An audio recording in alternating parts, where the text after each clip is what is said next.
আসসালামু আলাইকুম। আজকে আমি এসেছি সলেমান ভাইয়ের বাসায়। সলেমান ভাই জানেন যে গাছ থেকে পড়ে পঙ্গুত্ব বরণ করে।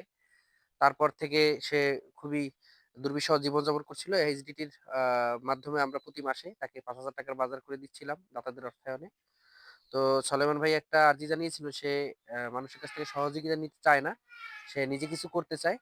তো আমরা চিন্তা করলাম তাকে একটি আ দোকান তৈরি করে দিই। তো আলহামদুলিল্লাহ সলেমান ভাইয়ের স্বপ্নের দোকানের কাজ প্রায় শেষ হয়েছে। আমরা খুব শীঘ্রই মালামাল উঠিয়ে এই দোকানে বসার ব্যবস্থা করে দেব সলেমান ভাইকে। তো এর আগে আমরা ৳২৫,০০০ দিয়েছিলাম সলেমান ভাইকে কাজ আ করার জন্য। তো সেই কাজ হয়ে গেছে।